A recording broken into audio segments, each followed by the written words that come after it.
I just think you're just too beautiful and smart and successful to be with such a spineless loser like him. And I wish you saw that too. Whoa. Does he want to try to get back with you? I don't know what he wants. Don't let it happen. I mean, he's not going to be faithful. She came home with us in January of '93.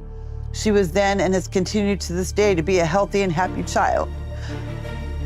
I can't read this. You are too beautiful and too smart to be with a spineless loser like him. That sentence lands in the room and doesn't leave. Not even after Bella storms out. Not even after Gino stops pretending he wasn't listening. In that moment, you can see it in Natalie's eyes.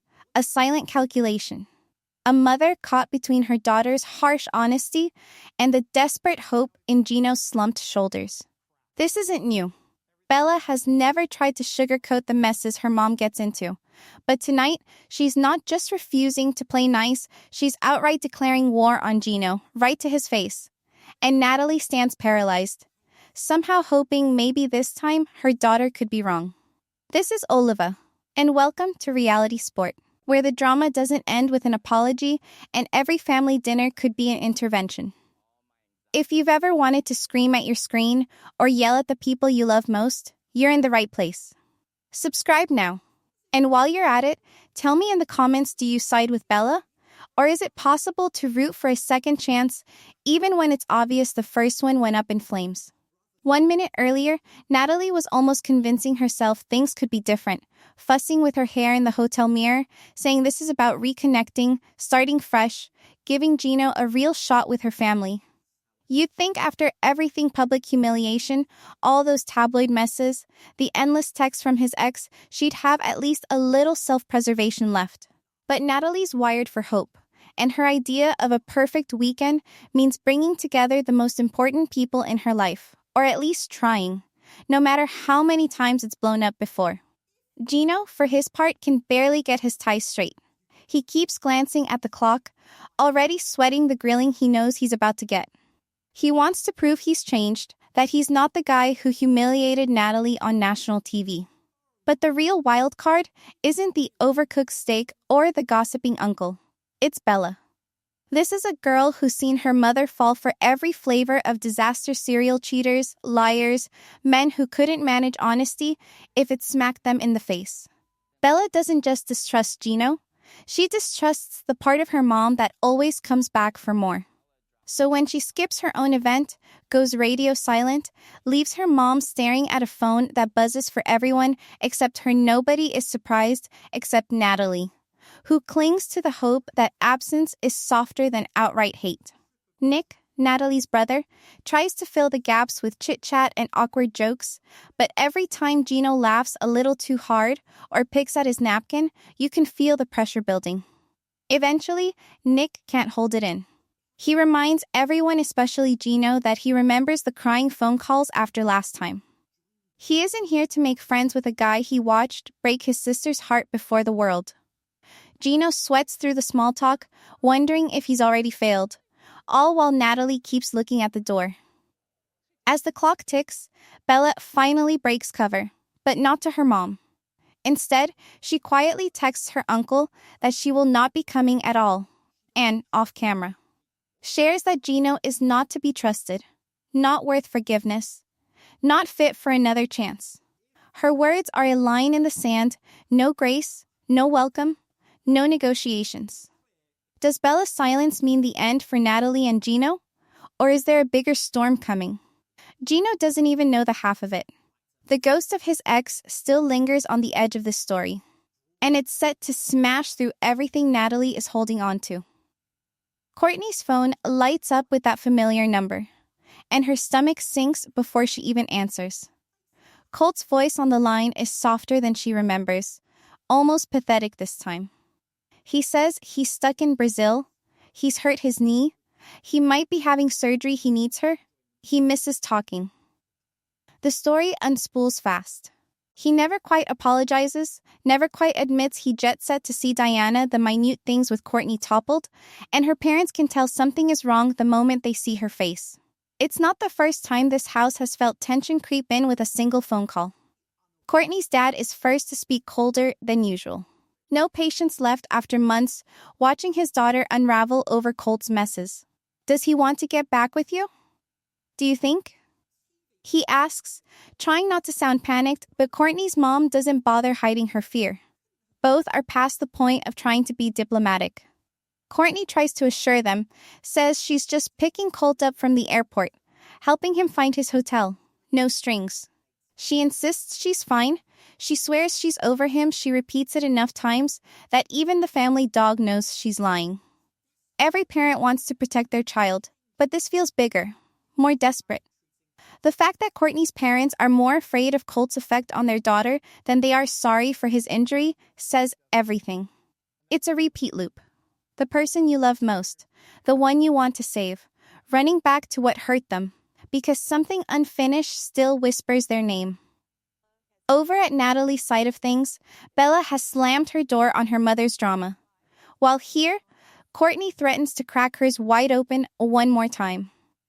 If Bella's mother can't hear reason from her own flesh and blood, what hope do Courtney's parents have with a grown daughter who's convinced she can handle her own heartbreak? It's almost an echo. While Natalie is being forced to choose between her daughter's disapproval and her own loneliness, Courtney's parents are hanging on, hoping their warnings will do more than ricochet off a wall of denial. Late that night, alone in her room and away from her parents' worried eyes, Courtney lets the mask slip. In barely a whisper kind of honesty, she confesses that something about Colt draws her in. Every time. It isn't chemistry. Not exactly. It's history. A weird guilt. Maybe an unfinished sentence dangling in midair. She tells herself she's stronger now, that she knows better. But she doesn't trust herself not to answer if he calls again. This is the real trap, and even she can sense it. While she sits there, phone in hand, debating what to do, Colt himself hasn't told her the truth about what happened in Brazil or what he wants next. He likes to leave the door cracked so he can slip back in if he gets bored or lonely. Courtney wonders if her parents would ever forgive her if they knew how uncertain she actually feels.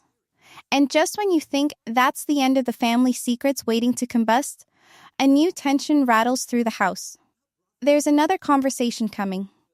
A secret that will take this family from worried to absolutely blindsided. Will Courtney fall for Colt's sympathy play again, or finally put herself first? You won't believe her next move. Kim stands in her living room, holding a letter she never thought she'd see, hands shaking just enough for Larry and Jamal to notice. For years, she's imagined what her daughter, the one she gave up for adoption, might be like. Now, in black and white, the reality comes crashing in. Details about a childhood full of laughter, pasta nights, and stories Kim was never there to witness. Larry listens with open hope, wanting to believe this can fix something broken, while Jamal sits tense, his guard up after watching his mom let men in who weren't worthy, time and again. Both sons worry, just for different reasons, and the worry spreads. Kim's confessed she's seeing someone new. A charming voice from England, planning a trip across the ocean for a second chance, not just at motherhood, but love itself.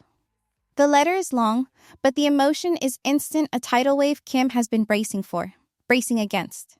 She remembers every bad decision, every time she threw herself at people who offered less than real care. Usman's name even flickers across Jamal's expression, a not-so-subtle warning from the past. Kim closes her eyes and tries to picture what it would mean to get another shot, this time doing it right, connecting with her lost daughter before risking her heart again.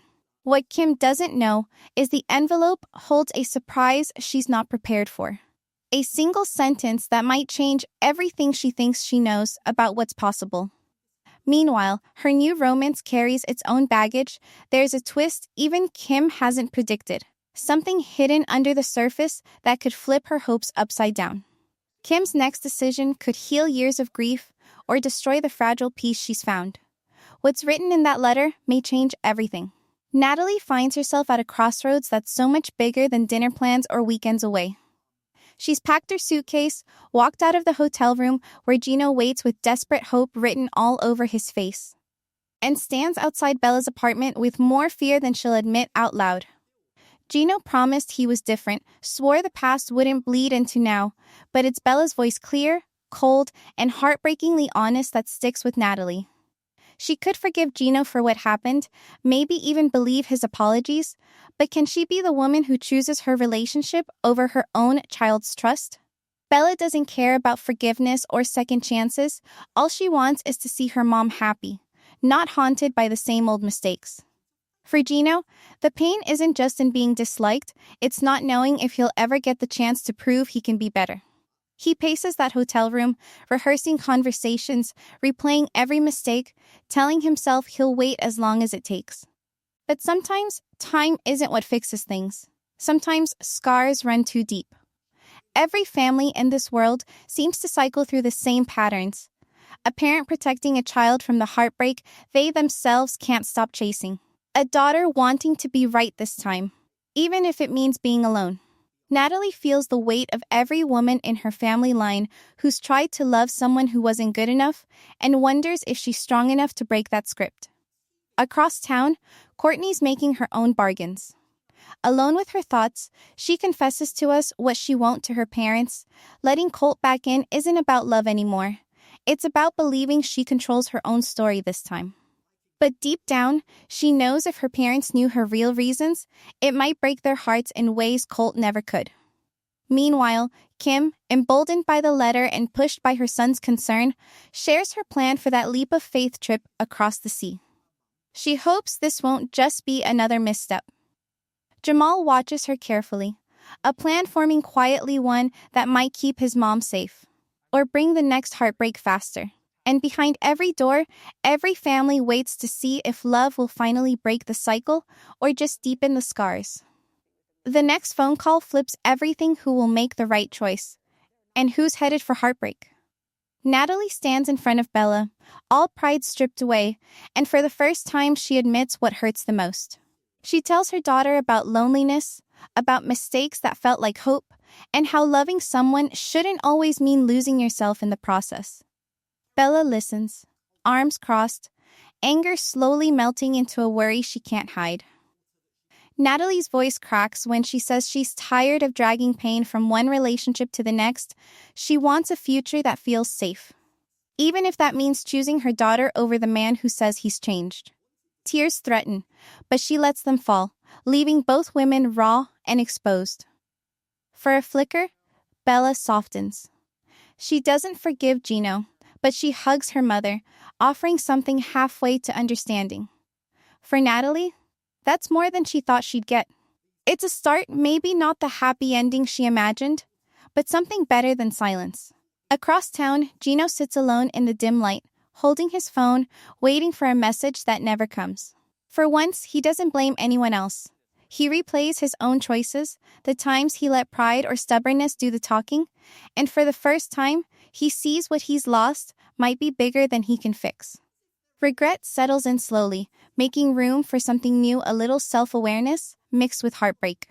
He realizes loving Natalie was about more than proving everyone else wrong. It was about being someone worth choosing. Whether he ever gets another chance, he knows now the man he needs to be. Kim sits with the old letter in her lap, reading it again. Each word a bruise that aches a little less with every pass. There's no closure, yet her daughter is still a stranger on the edge of possibility, but there's hope in the not knowing. The idea of a meeting isn't so impossible anymore. Jamal, too, is quietly preparing for what's next, determined to keep his mother's heart from breaking again. Courtney, phone in hand, still hasn't called Colt back. This time, the decision is hers.